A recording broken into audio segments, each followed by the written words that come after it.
Welcome back to the Speaking and Communicating podcast. I'm your host, Roberta Ndlela. If you are looking to improve your communication skills, both professionally and personally, this is the podcast you should be tuning into. Communication and soft skills are crucial for your career growth and leadership development. And by the end of this episode, please log on to Apple and Spotify and leave us a rating and a review. Now let's get communicating with our guest today. Joining us from the UK, Dominic Colenso is a best-selling author. He is a former actor turned communication skills expert, a keynote speaker and coach who's here to help us create messages that have impact, be more proficient and confident, and deliver outstanding results. And before I go any further, please welcome him to the show. Hi, Dominic. Hey, lovely to be here. Thanks for having me. My pleasure. Welcome. So I'm wondering, isn't acting a lot more fun than speaking? Well, I think they're probably quite similar in that respect, in that you find yourself in front of an audience and you have to take that audience on a journey. Ideally, if you're communicating really well, you're going to leave the people that you're talking to feeling different at the end of that communication compared to how they did at the beginning. And it's exactly the same for an audience, whether that audience is sitting down watching a TV program or walking into the theatre. Hopefully, you're going to take them on that emotional journey. So there's lots of similarities between what I used to do when I started my career and what I do now. Interesting. So what is it then that made you decide, you know what, I'm going to transition to speaking, helping leaders, helping people deliver their messages? So, Roberta, it wasn't an overnight thing. I think probably if you speak to many people in their career journey, it's not always something that you kind of wake up one morning and say, I'm going to decide to do this. Just things present themselves, and if you're curious and you start to follow those threads, then interesting things happen. So, I was working as an actor, as a teacher of acting at the RADA and a couple of the other big drama schools in the UK, and also directing theatre shows. And at that time, someone that I knew asked me whether I could help a business with some storytelling. And I'm the sort of person that says yes to anything once. So I went in to meet a group of young leaders and to talk to them about the things that I knew as a theatre creator that might be applicable in their lives and their jobs. And what I was fascinated to discover almost immediately was that the toolkit that I had as an actor and as a director was immediately applicable to people in the business world. Hmm. So your best-selling book, Impact, what is that? So first of all, let's start with acting. What impact do you hope to have on your audience that you have now translated to the speaking career? So I think for any speaker, you have to be absolutely crystal clear on the impact that you're trying to create. So my first book was very much designed as a kind of guide to help you think about how to show up more confidently, how to increase your influence in any situation, because I believe that there are really key fundamental principles to great communication. And those were the things that I drew from that acting career and tried to share in that first book. So for me, there are six ingredients. It's about intention, mindset, presence, knowing your audience, knowing your content, and then developing your technique. And if you can craft your performance and your message around those six ingredients, then you're much more likely to be successful. The last one you mentioned is technique, and we've had different debates and different perspectives on what, especially when people want to learn how to speak. Okay. So we say, Yeah. okay, stand like this, do this with your hands, don't have too many slides, all that entire to-do list of and don'ts Yeah. what to do. And so I've always wondered, does the technique than make the real person not show up because they're trying to implement those things while speaking. So for me, technique is actually the opposite of that. Technique is saying, I've got a toolkit and there are so many tools available to me as a communicator, and you can read my books or you can read someone else's books. It kind of doesn't really matter. You can start to gather all of these things that may work for you. And then your job, as far as the technique is concerned, from my perspective, is to start trying these things out and work out which things work for you and which things don't. And also develop your own awareness of who you are so that you are able to turn certain pieces of yourself up and certain pieces of yourself down, depending on the situation you find yourself in. So let me dig into that a little bit more. Yes, please. Most of us, if you imagine the keys on a piano, I think that's quite an easy kind of metaphor to work with. Most of us, when we communicate, play maybe two or three notes. Yeah, but there's this whole keyboard that's available to us. And in life, we play many more notes on that keyboard. So I know that I am different when I am speaking to you on a podcast compared to how I was when I was sat around my dinner table with my daughter 2 hours ago, compared to how I'm with my friends when I'm watching a sports game, or how I am when I'm, deep in concentration working on a project in the office. I bring different versions of myself to that situation. So the Dominic that exists when his team scores a goal is being really loud and jumping up and down. And most people don't bring that version of themselves to the workplace, but it exists. And I'm not saying that you need to bring that version, No. but what if you just brought a little bit of that version that allowed you to communicate with a bit more passion, allowed you to show your connection to the topic. I work a lot with people that tell me, oh, I'm not a very loud person. I'm not a very expressive person. And then you say, well, who's your favorite football team? And they go, oh my goodness, Liverpool. let me tell you. And they suddenly, yeah, and they suddenly come to life, right? Yes. So we have this range, and the more we can learn to play those different notes on the piano, the more effective we're going to be as communicators because we have more choice. Mhm.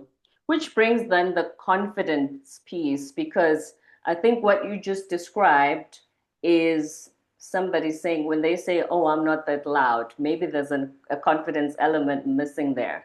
But if Yeah. they then bring that bit of a louder part to themselves, does that mean maybe their confidence level has gone up a notch? I think it's an interesting word, confidence, because I think we are all innately confident. No one can make us confident. No one can stop us being confident. It's just a state of being. And I think rather than aiming for confidence, it's Mhm. much more useful to aim for presence. So actors are often people reflect that an actor has presence. Yeah, that actor has great stage presence, and we really respect that. And what that really means is that that person is there in the moment. They're not thinking about the future and whether the words are going to come out of their mouth in the right way. And they're not thinking about the past, the mistake that they made or the slide that they missed. They're just absolutely connected with the person that they're speaking to. So right now, I am completely present with you. And Right. it doesn't matter what's coming next. And it doesn't matter the fact that already I've stumbled over my words and I've said a few things wrong. Like, no one's going to remember that unless Right. now they're going to go back and rewind and find out what I happened, hope right? not. But if we Yes. stay present with each other in the moment, then we're going on that journey together. And I think rather than aiming for, I must be more confident, I would say to people, try and be more present. Take the spotlight off you and try and put the Mhm. spotlight onto your audience. Yes, we always remind them that it's not about you, it's about them. Yeah, Because I find absolutely. that a lot of speakers who are so self-conscious and how do I look and what do they think of me? And yeah, Can you're I tell not you a thinking of yours. secret? Please do. Yeah, they don't care. Your audience doesn't care about you at all. You think you're really important. You're not. They're only thinking about themselves, right? When Right. people are when people are listening to you, they're sitting there thinking, what's in it for me? Mm, What am I going to learn from this? Now, it's really important to say that your audience want you to succeed. There's yes. very few people that are sitting in your audience, whether that is in a team meeting in the office or whether you're speaking at a conference. Your audience are sitting there thinking, please be interesting. Please have something good to say. Please make what you're talking about relevant to me, my world, and my job. So no one's sitting there thinking, I hope you fail. I mean, I've never sat in a meeting and thought, I really hope the next 20 minutes is a complete waste of my life. Nobody Like wants you that would, time no waster. one would do that. Everyone's coming to the party really hopeful that you're going to be brilliant and that they're going to take something away from what you say. So I think we can, give ourselves a little bit of a break as presenters and speakers in those moments, and then focus on trying to get into that moment and be present with the audience, putting the spotlight on them. Absolutely. Now, when it comes to acting, you memorize your lines, right? And then Hmm. you deliver them, but they are literally what the writer of the movie or the play Yeah. said. You said, don't exactly, these are your lines, and then your co-actor, whatever it is. But here's the thing, and I would like your insights on this. When it comes to public speaking, how much of it should be memory? How much of it should be Dominic really knows his material? He can just deliver it anyway, any time. If they give him 45 minutes, but suddenly he's got 20 because they're running out of time, he still knows how to deliver it Yeah. in 20 minutes. I think when you're speaking professionally, that's an absolute, necessity. You have to be able to know your material inside out and back to front. And it happens very often that you are about to walk on stage and someone whispers in your ear, "Can you make that 5 minutes longer or 10 minutes shorter?" And you just have to go, "Absolutely. You're the client. You're the boss. Yes. Here we go." I think from a kind of professional context, if it's not your job to be a speaker, but you are speaking as part of your job, if you're delivering a presentation or you're speaking up in a meeting, then the advice that I would have is absolutely do not try and learn a script. So as an actor, learning lines was really difficult. And what's even more difficult than just learning lines is speaking lines and helping the audience imagine that you are speaking them for the first time. Because actually, we can smell a script a mile off when someone is sort of especially during the pandemic when everyone had all of their scripts on the computer screen in front of them and were just reading it, Mm-hmm. then immediately as an audience we switch off. So I would encourage people to really ditch the script as much as possible. I think the places to pay attention and really work on being super familiar with your content is what you say at the beginning and what you say at the end, so that for those first couple of minutes, everything can be very fluid. It's like it's almost scripted, but it shouldn't be word for word. It should just Mm-hmm. be the flavor. And then what I'm a massive fan of is framework. So in the middle section of a presentation, I use frameworks to help me organize my thinking, to know where I am, to organize the stories and to have the kind of case studies and everything pieced together. But that allows me, if I put them in those kind of building blocks, to take one out and put one in and change the duration based on the specification that I get from the organizer. Mm-hmm. So you've mentioned storytelling twice already. Why is it such a key part of any what I would call phenomenal speech, phenomenal presentation? Human beings are hardwired for story. Now, story doesn't have to be bedtime story for children, right? It's about narrative. It's about taking people on a logical journey. So when you tell a story, invariably you follow the chronology of the story. So you have a beginning, a middle, and an end. And the timeline kind of works in that way. 5 years ago, we started doing this. Now we're doing this, and in the future we're hoping to do that. And all of a sudden, because you packaged up those ideas in that way, it's much easier for your audience to follow what's going on. And story is so familiar to us in the entertainment that we watch, whether that is, to be honest, a piece of kind of drama, a movie, a Netflix box set, or whether it's a piece of scripted reality TV. Now, I mean, everything that you watch has an editor. Every TikTok video that you watch is a story. And so we're just immersed in it. And if you break those rules for your audience and deliver a message that is confusing and doesn't tie together and doesn't have a strong beginning, middle, and end, then it's really easy to lose people along the way. Mm. Because, like you said, they need to follow. Because concepts, I mean, everybody has heard of the concepts. Everybody knows there's empathy, there's leadership, there's communication skills.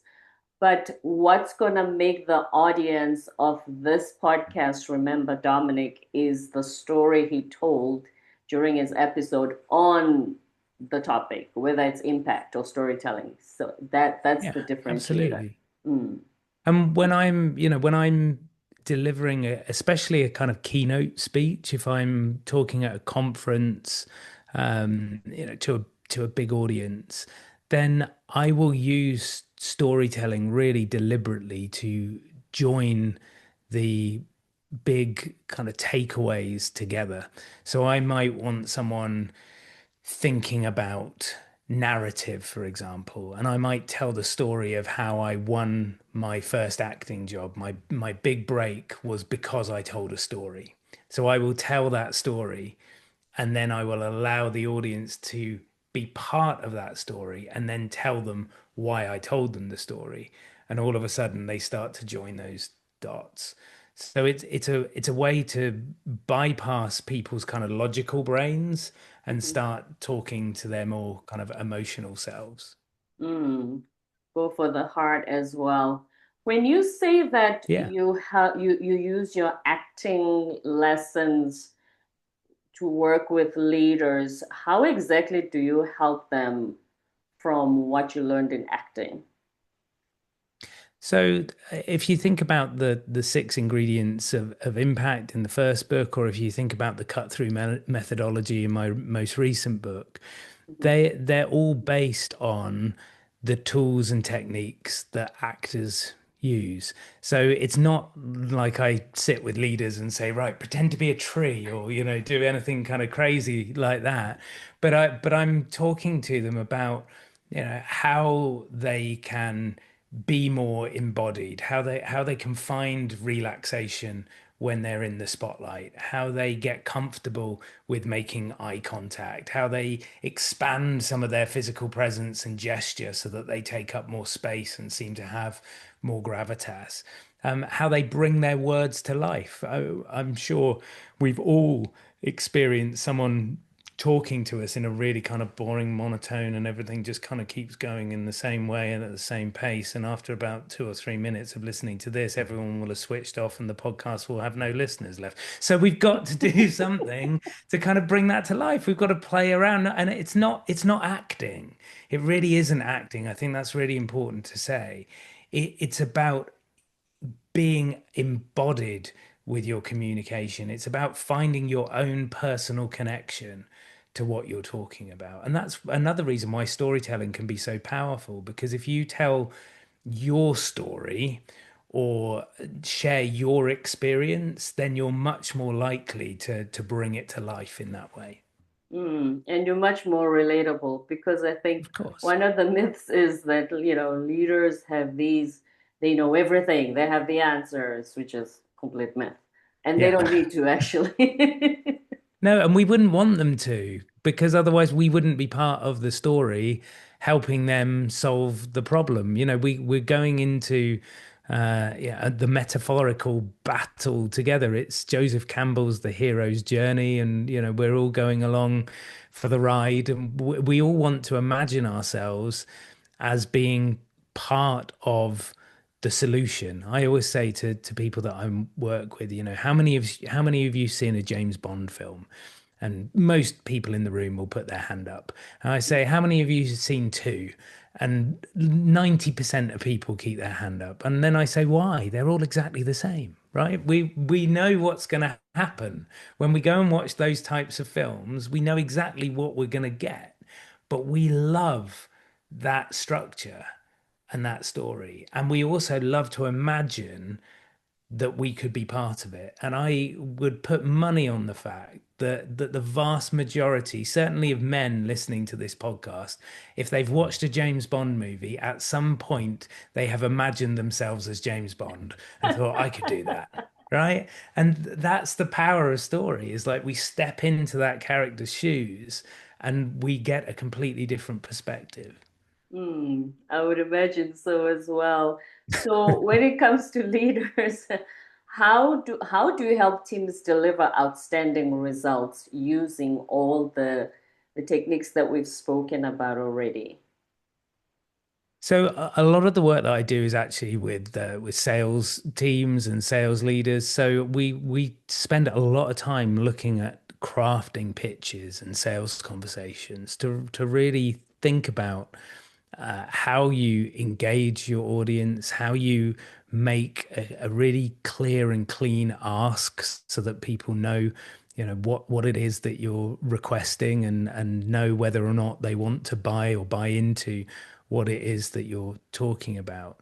And I think in many organizations, it's a real missed opportunity. We kind of imagine somehow that all human beings have fully fledged communication skills and that they're properly honed and that everyone's really good at it, and we all speak, so we must be fine.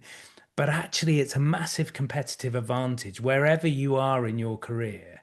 If you are able to articulate your message well, if you are able to engage with your audience, if you're able to be memorable so that you leave people wanting more, it's going to absolutely transform your career. And for a business, if you've got a team of leaders and a team of salespeople that are able to do those things, it's going to mean more revenue in terms of sales. It's going to mean higher retention. Leaders that communicate well don't lose their team members. People don't leave the team of someone that they think is a fantastic communicator and a fantastic leader.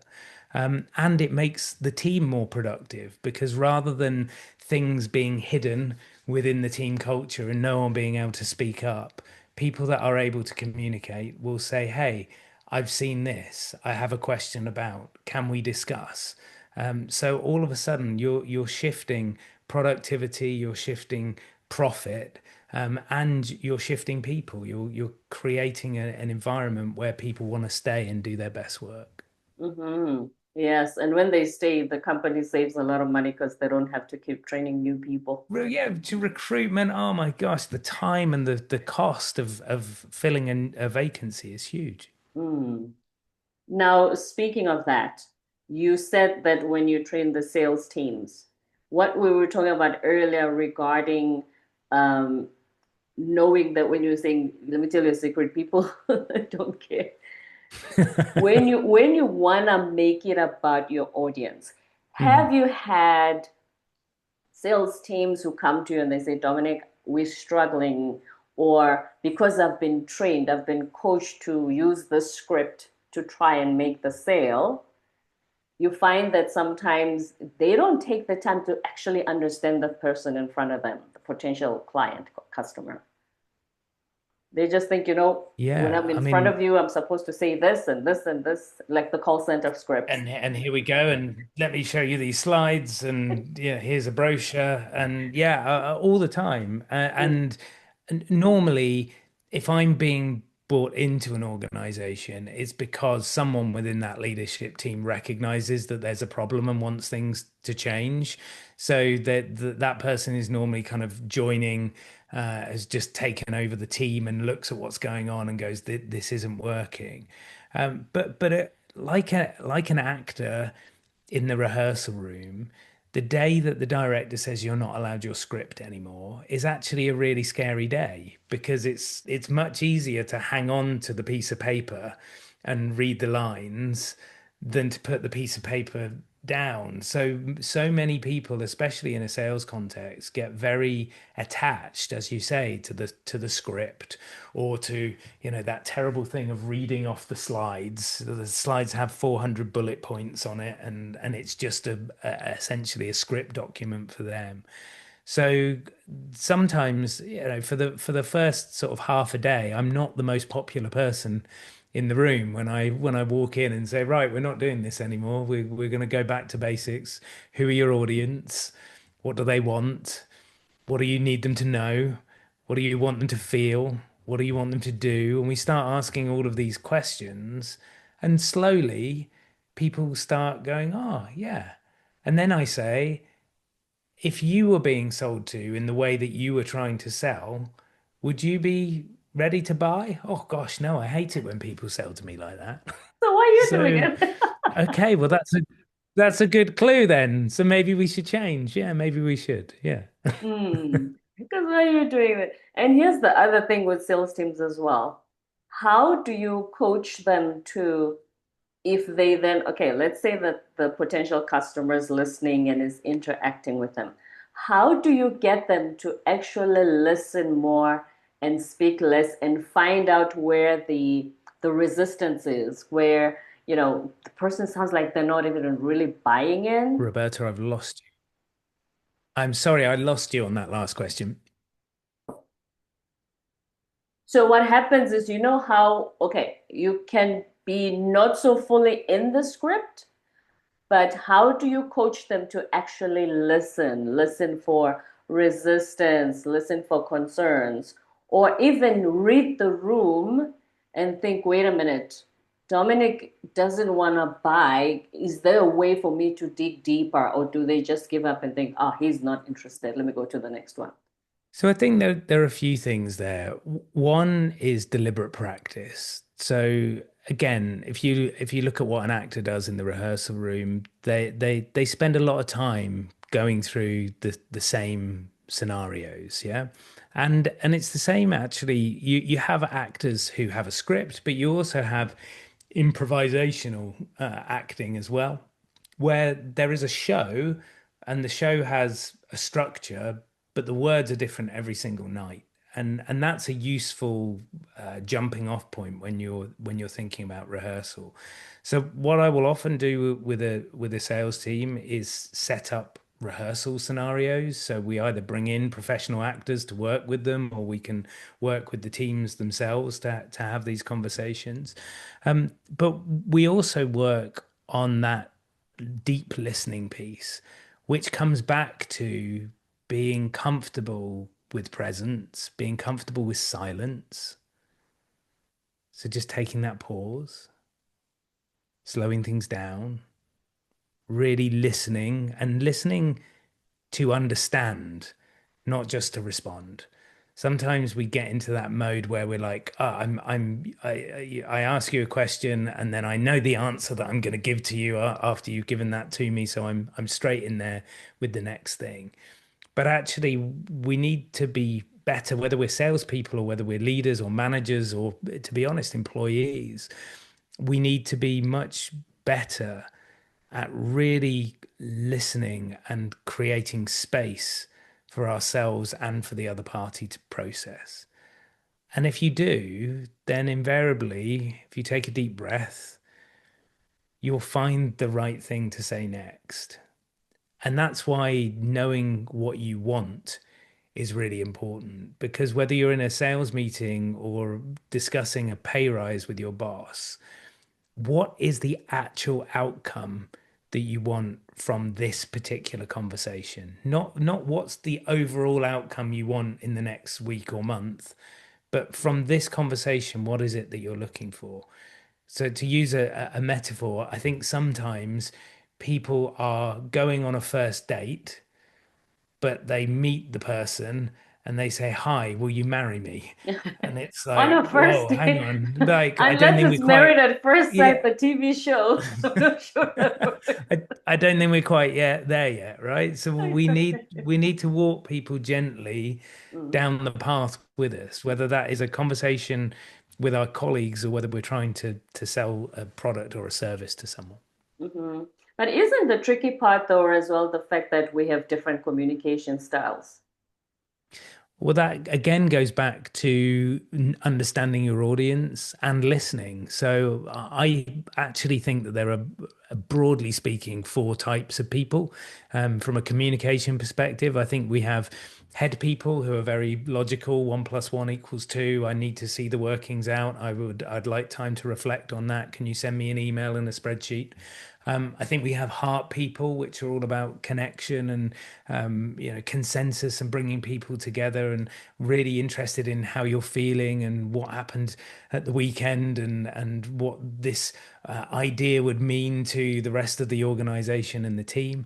Then you have your gut people. They're like, oh, that's interesting, new idea. Let's, oh, that's shiny. We'll have a piece of this. We'll have a piece of that. And they like ideas and like new energy, and they're great at starting things and absolutely terrible at dotting all of the I's and crossing all of the T's.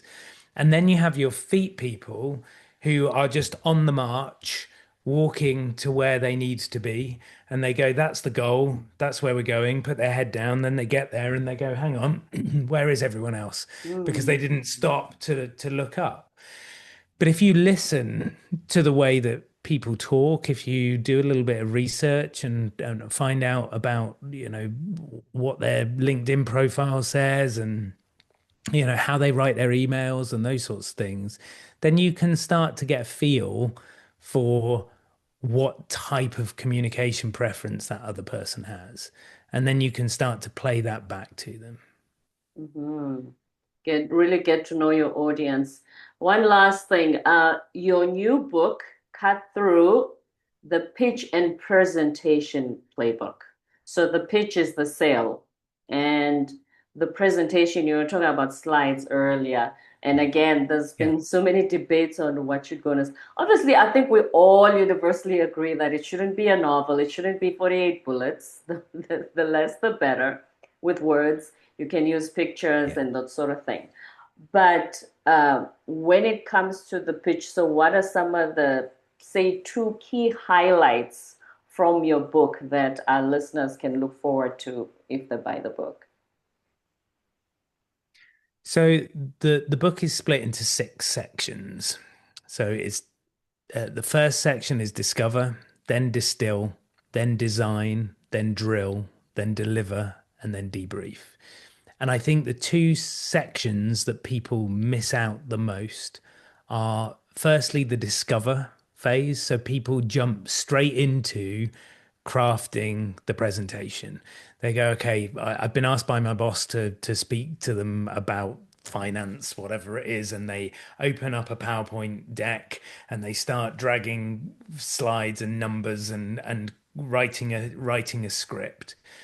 And actually, what we need to do is we need to take a step back. So the first thing is to go to the big picture. Why am I being asked to do this? Am I the right person to do this? Who's going to be in the audience? What are some of the things that I might be able to talk about? And we just start to gather all of that stuff together. We don't need to form it at this point. We're just starting to do that big picture kind of brainstorm before we start.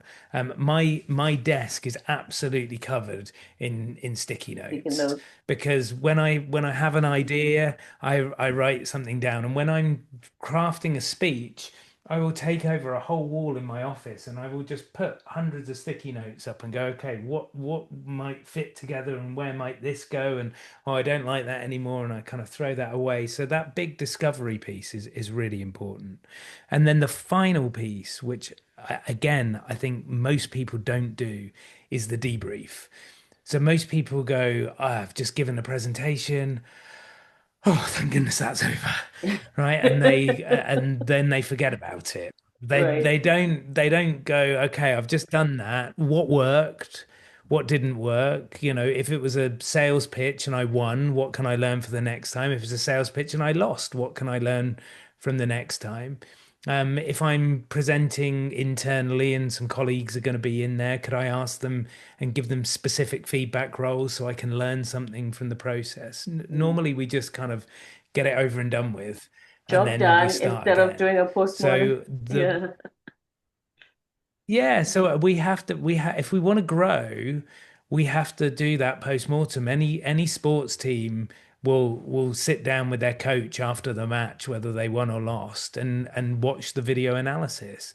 As an actor in the theater, every single day before you started the warm-up, the director or the assistant director would come in and do a note session, and they would tell you what needed to change from what you did the night before. Mm. And that's just, how you improve.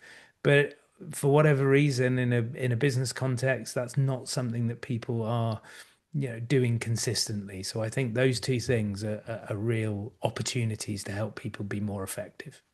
Discover and debrief from the book Cut Through, the Pitch and Presentation Playbook by Dominic Colenso.